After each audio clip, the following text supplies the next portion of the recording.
Ciudad Mayor de San Andrés, investigadora, columnista, diplomática. Muchas gracias, canciller, por acompañarnos esta noche. Es un honor estar con usted. Y para mí un gusto siempre estar aquí en el canal universitario en su programa, Jimena.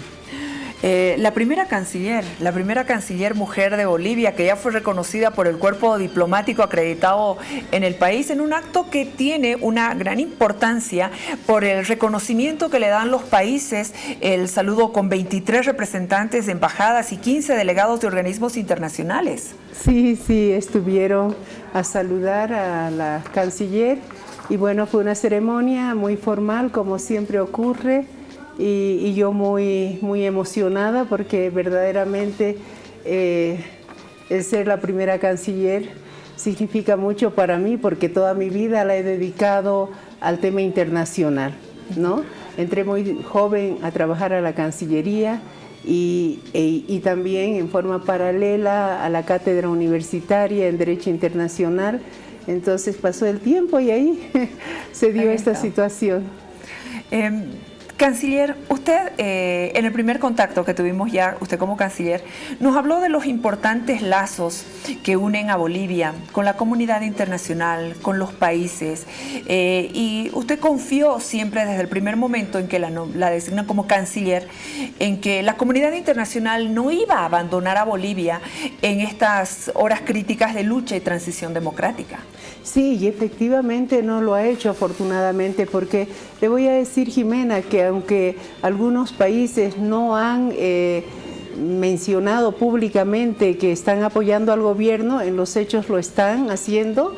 Por ejemplo, en organismos internacionales hemos recibido el apoyo incondicional de algunos países que no precisamente han manifestado a la prensa de que nos están apoyando, así que estamos con mucha confianza de que ese apoyo vaya creciendo.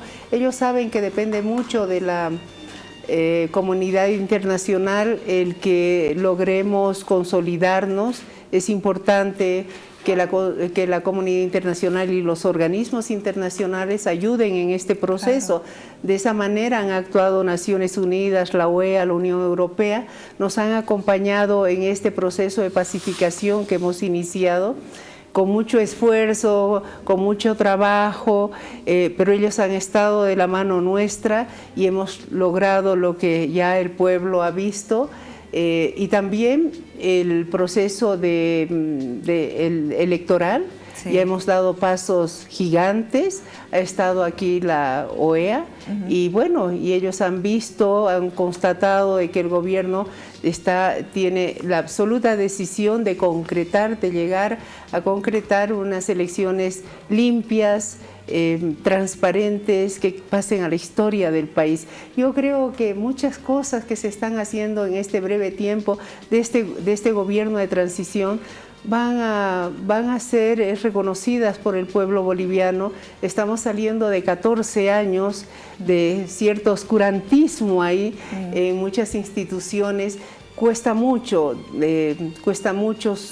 el desmontar un aparato de 14 años, pero es importante hacerlo porque es importante fortalecer nuestras instituciones que estaban prácticamente destruidas, ¿no? Recuperar la democracia, que cada ciudadano de este país sienta que el país es suyo y no solo de un grupo de personas, ¿no es cierto?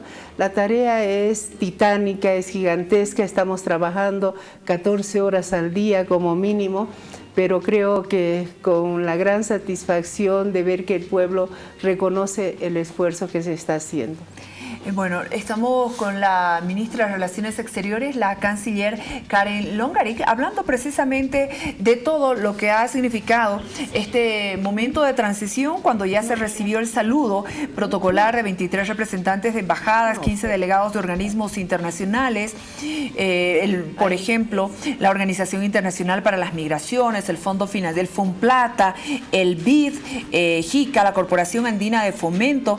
Estamos hablando de organismos internacionales residentes en Bolivia que pueden jugar un rol importante en materia de cooperación para el proceso ya de elecciones, canciller. Claro, de hecho hay organismos que sí tienen la misión, qué sé yo, que pueden aportar en este proceso eleccionario, pero debo decirle que todos los organismos internacionales le han expresado a la Presidenta de Bolivia que van a seguir cooperando con Bolivia, que tienen la decisión de hacerlo, que están apoyando el proceso. Entonces eso es satisfactorio, ¿no? Claro. Yo creo que todos desde el espacio en que desarrollan actividades nos van a apoyar.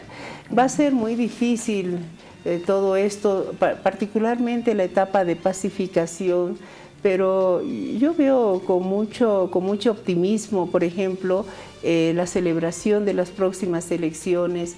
Pienso que todos los partidos van a ir en igualdad de condiciones a competir allá, e incluso el MAS, ¿no? El MAS seguramente va a competir, pero con candidatos nuevos, candidatos jóvenes, seguro que se van a proyectar en el escenario político de este país, ¿no?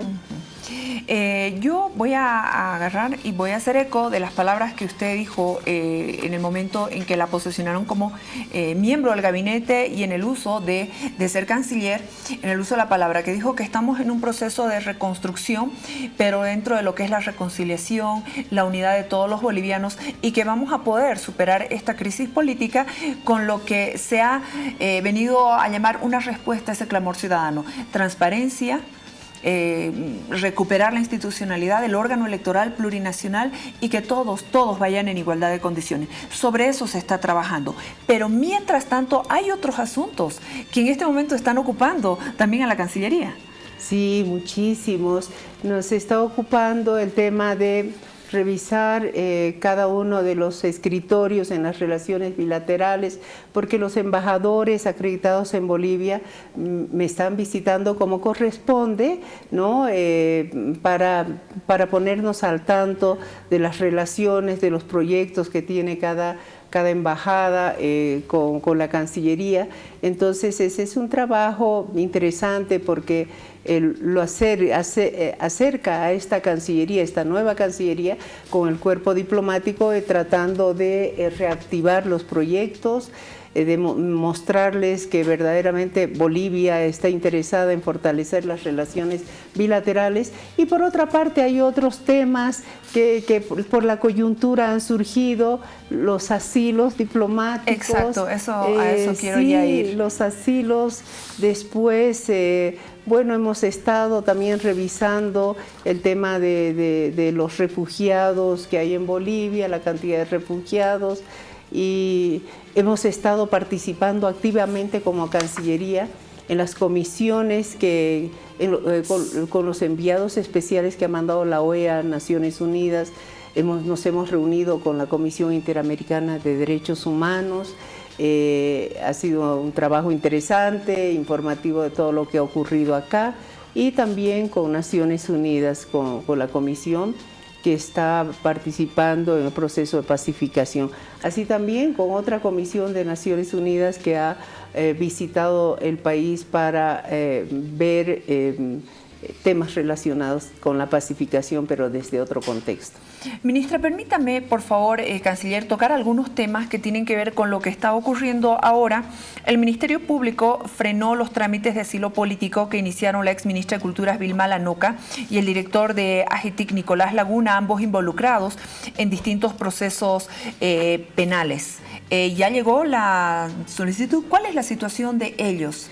Bueno, la Embajada de México nos ha hecho llegar una lista de asilados que están en su legación diplomática, pero al mismo tiempo ha ido retirando algunos nombres de personas que han desistido del asilo. Así también la Fiscalía nos hizo llegar una lista de 3 personas que tenían procesos judiciales y que por lo tanto no pueden abandonar el país. Esto se ha comunicado a la Embajada de México. Seguramente ellos tendrían que entregar a las autoridades nacionales a estas personas que están imputadas por delitos Entonces, la obligación de la Embajada de México es quitarles el asilo y entregar a las autoridades nacionales. El fiscal departamental de La Paz, William Alave, afirmó que este lunes que ha solicitado mediante Cancillería que Evo Morales venga al país a prestar su declaración como sindicado en el proceso por sedición y terrorismo que se abrió en su contra. ¿Llegó esta solicitud a la Cancillería? Aún no conocemos esta solicitud, aún no. Seguramente en cualquier momento va a llegar, pero no conocemos. En el caso, hoy día el presidente Evo Morales escribió en su cuenta de Twitter que efectivos de la policía boliviana interrogaron por 40 minutos a sus dos hijos, Evaliz y Álvaro, y que bueno, él consideraba que era un atropello cuando ellos recibieron el apoyo y el asilo de la Argentina. No tengo conocimiento porque ellos no tenían la condición de asilados, porque si hubiesen tenido la condición de asilados, la Embajada Argentina nos hubiese hecho conocer. Y si hubiese sido así, tendrían que haber abandonado el país munidos de un salvoconducto, pero ellos han salido libremente, ¿no? Hay un tema también, ¿cómo están las relaciones en realidad con México? Tomando en cuenta que Evo Morales está prácticamente rompiendo con todo lo que se establece en los términos de un asilado. Declaraciones políticas, algunas declaraciones muy fuertes. ¿Usted se ha contactado con la embajadora de México acá en Bolivia? ¿Le ha hecho conocer alguna posición del gobierno boliviano? Sí, y hemos seguido los protocolos que se acostumbra en esto. La primera visita, con la primera visita de la embajadora, yo le expresé verbalmente el disgusto del gobierno boliviano por el hecho de que Evo Morales estaba rompiendo las normas del asilo. Y le pedí que por favor comunicara a su gobierno esta situación, que era bueno cortarla porque era importante mantener buenas relaciones. No ocurrió, Evo Morales continuó manifestándose, pronunciándose y además exhortando a sus partidarios en el país para continuar bloqueando, etcétera, etcétera. Ante esa situación, yo le entregué, en una segunda visita, le entregué a la embajadora de México una nota verbal en la que volvía a reiterar el disgusto del gobierno y les pedía que rectificaran esa posición, que estaba alentando a Evo Morales a perturbar la tranquilidad y a, estaba desestabilizando al gobierno.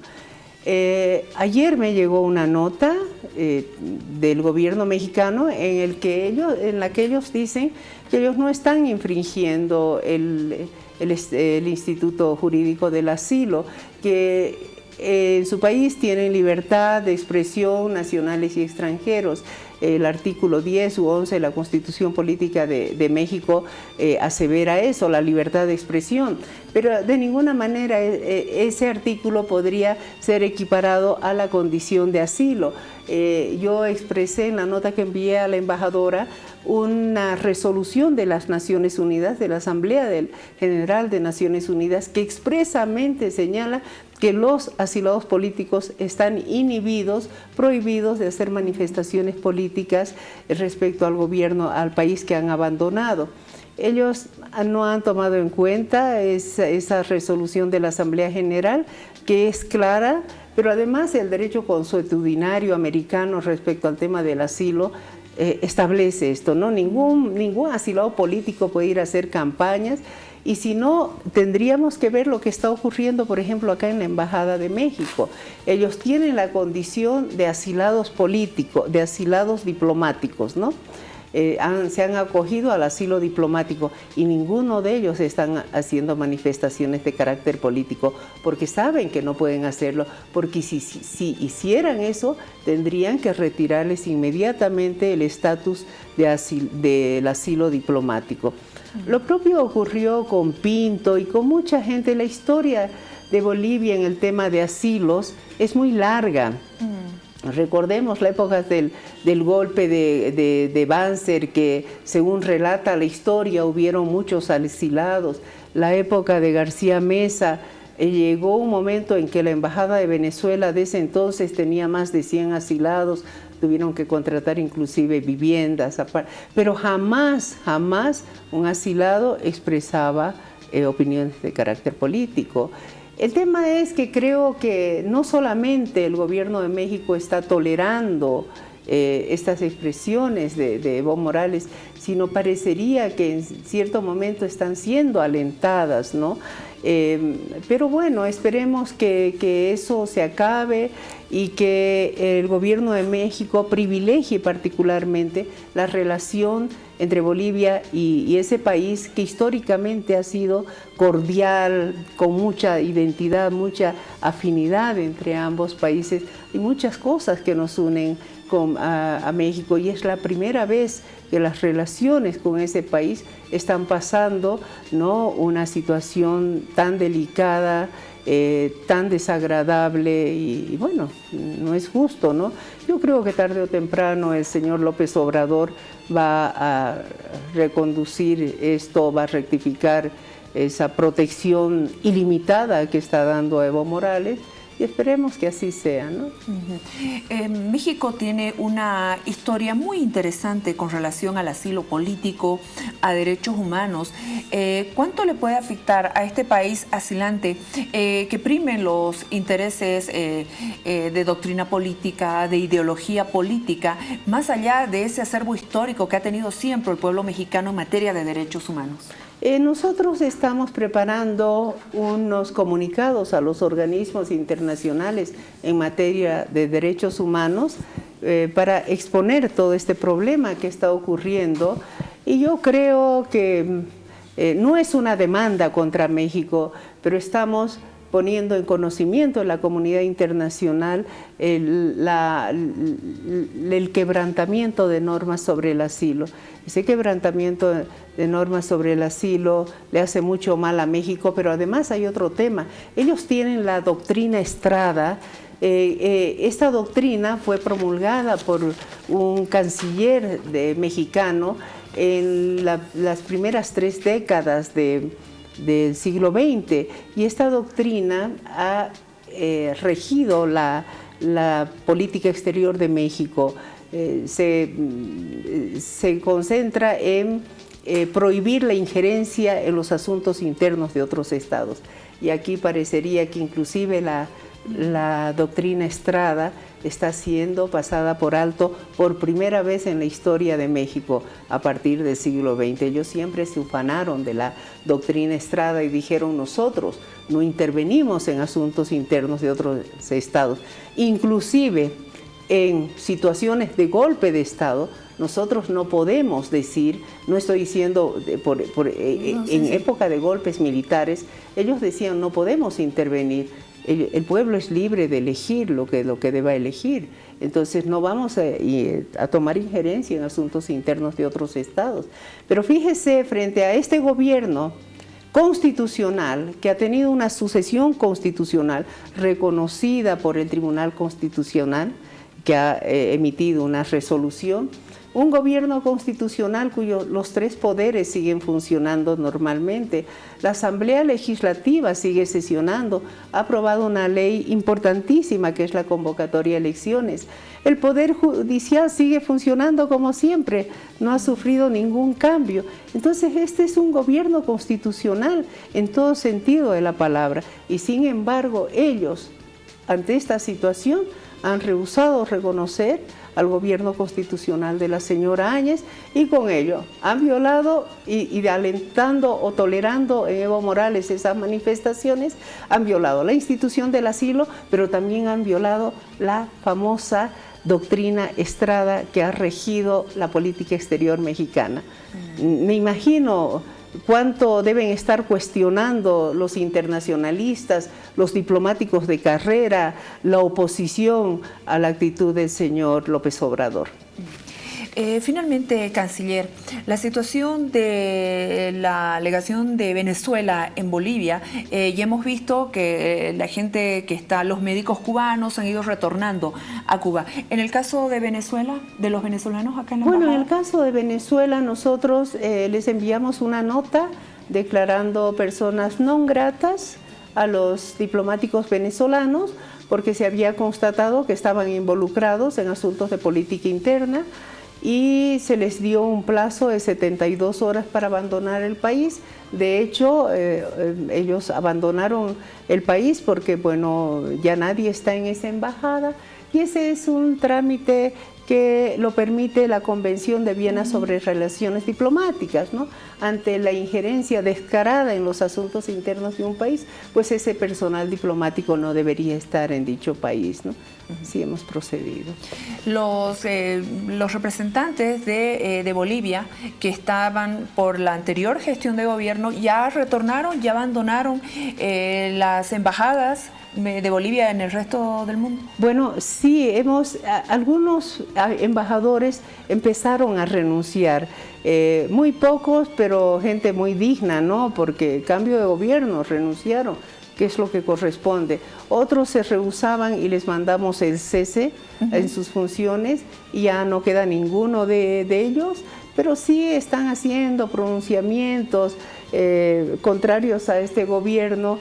El embajador de Bolivia, el ex embajador de Bolivia, por ejemplo, en la Argentina, Sacha Llorenti, bueno, pero yo creo que ya esos son últimos estertores del anterior gobierno. Es muy difícil, son 14 años, pero se ha logrado que salgan de las embajadas, acepten el cese de funciones y que funcionarios de carrera de la Cancillería se queden a cargo de las embajadas. Eso hemos hecho. Muchas gracias, canciller. Como siempre es un gusto poder conversar con usted. Usted nos ha estado acompañando durante tantos años como abogada especializada en Derecho Internacional, docente de Derecho Internacional de la UNSA. Hoy la tenemos como invitada y, bueno, en la historia como la primera canciller mujer de Bolivia. Qué gusto poder conversar con usted, canciller. Gracias, querida Jimena, y destacando que, bueno, yo soy funcionaria de carrera de la Cancillería, entré a trabajar cuando era muy joven y bueno, para mí es una satisfacción el reencuentro además con mis colegas, con esa antigua casa y la enorme satisfacción de poder servir a mi país precisamente en una etapa tremendamente difícil, tal vez la más difícil de la historia reciente de Bolivia, pero el desafío así es mucho más satisfactorio, ¿no? Muchas gracias por haber venido. Gracias, Jimena. La canciller Karen Longarik acompañándonos esta noche. Vámonos a la pausa, por favor, aguárdenos unos segundos, enseguida regresamos. Tenemos mucho más para compartir con ustedes.